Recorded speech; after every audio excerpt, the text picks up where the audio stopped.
इस वक्त सुजानी थाने के बाहर मौजूद हूँ और इस वक्त मेरे तबीन आप देख रहे हैं आज एक वाक़या रोनुमा हुआ है जो कि अलागुड जो तेसा टाउन में वाक़ है। तो आइए इनके साथ जो ज़्यादती हुई है इनसे बात करते हैं। अस्सलाम वालेकुम। जी वालेकुम। क्या वाक़या हुआ है यार? जी मैं आपको सारी डिटेल बताता हूँ। ये वाक़या जो है तकरीबन 15-16 दिन से चल रहा है और इससे पहले भी हमारी एफआईआर लॉन्च की गई थी 2/3/2025 को, लेकिन एसएचओ और जो आईओ है और एसआईओ है उन्होंने कोई इसके ऊपर कार्रवाई नहीं की।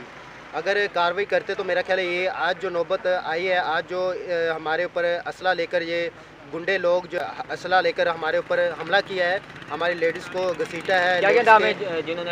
अबू ज़र उर्फ कबाड़िया है, अली वल्द सईद खान है जो लैंड ग्रेबर है, जो कहता है कि मैं गोट का वडेरा हूँ, अरब गोट का, लेकिन वो वडेरा नहीं है, वो लैंड ग्रेबर है और वो लोगों के प्लाटों पे कब्ज़े करवाता है और लोगों के साथ इसी तरह से अपना तशद्दुद करवाता है। इसी तरह से अबू ज़र उर्फ कबाड़िया एक नामी ग्रामी ये अपना गुंडा है, लोगों के घरों पे चोरी डकैतियाँ भी करवाता है। इसके साथ इसके बच्चे हैं कासम, ज़फ़र और कंगना उर्फ मोहम्मद ज़ुबैर। ये अपने आप को जो शीमेल खदरा बोलता है, लेकिन ये खदरा नहीं है। और हमारी अपना एसएचओ साहब से और अपना एसएसपी साहब और डीआईजी वेस्ट अरफान ब्लोच साहब से रिक्वेस्ट है कि भाई हमारे इस मामले को जल्दी से जल्दी अपना हल करें।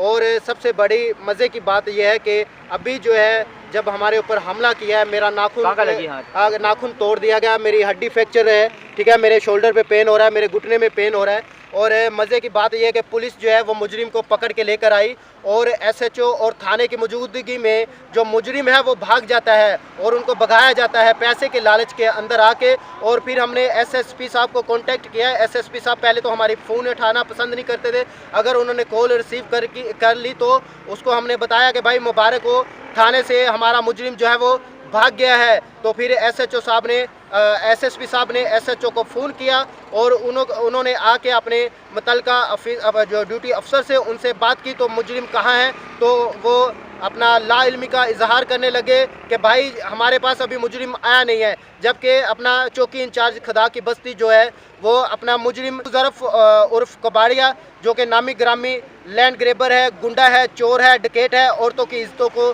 पामाल करता है। उसके साथ कंगना उर्फ जो मोहम्मद ज़ुबैर है जो अपने आप को खदरा बोलता है, शीमेल बोलता है, वो साथ था। लेकिन अभी जब पता चलता है कि मुजरिम जो है फ़रार हो चुके हैं, अभी मोबाइल गई है दोबारा अरब गोट के अंदर, लेकिन अभी तक मुजरिम उनके हाथ में नहीं आया और हमें एमएलओ करवाने के लिए भेजा है और हमारी एफआईआर काटी गई है। लेकिन हमें समझ में नहीं आ रही ये एफआईआर हमारी वाकई ही रेल में काटी गई है और हमारा आयो कौन इसमें लगाया गया है कि जिस तरह से पहले मुख्तार साहब आयो थे उन्होंने हमारी एप्लीकेशन को इग्नोर कर दिया और एसआईओ कलंदर बख्श साहब थे, उन्होंने भी हमारी एफआईआर के ऊपर कोई अमल नहीं की, बल्कि उल्टा हमें बोला कि मैं इस मामले को नहीं देखता। अभी ये हमारी जो एफआईआर के ऊपर दफ़ा लगाई है 147 है, 148 है, 147 है, 149 है, 354 है और 337A लगाई है। अब हम लोग लॉ तो नहीं हमें पता, लेकिन मेडिकल से रिलेटेड ज़रूर हूँ मैं, लेकिन हमें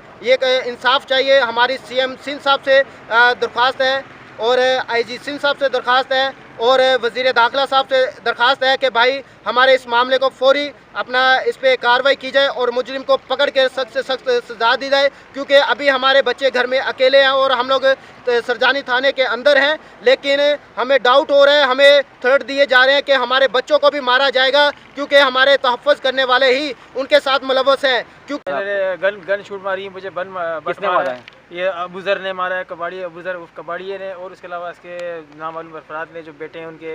मैं थोड़ा आपको ये बताना चाहता हूँ, ये हमारी बाजी है, बड़ी सिस्टर है, इसके ऊपर अबू ज़र का बेटा था, उसने बैठा इसके ऊपर, लेडीज़ के ऊपर बैठ के गन जो उसके मुंह में डाली, हमने बड़ी मुश्किल से उसको खींचा और खींचने से और उसने बट जो है वो इसके सर पे मारा, हरून के सर पे मारा और मेरा ये नाखून तोड़ दिया, हड्डी फ्रैक्चर कर दी है। और अभी हम लोग एमएलओ करवाने के लिए जा रहे हैं, देखते हैं अभी पुलिस हमारे साथ कितना तावन करती है। जब तक हमारे मुजरिम जो है वो थाने में नहीं आते, हवालात में नहीं आते, इनको जूते नहीं लगते, उस वक्त तक हम लोग यहाँ से नहीं जाएंगे। और हमें यहाँ पे मरना भी हुआ क्योंकि हम लोग ऑलरेडी मर चुके हैं, क्योंकि हमारे ऊपर ये देखे चोटें लगी, नाखून उतरे हुए हैं। तो हम लोग उम्मीद रखते हैं कि हमारा एसएचओ जो है गुलाम पीरज़ादा साहब वो हमें सपोर्ट करेंगे और लीगल तरीके से सपोर्ट करेंगे, क्योंकि हमारा हक है, हम पाकिस्तानी हैं और पाकिस्तान का हिस्सा हैं।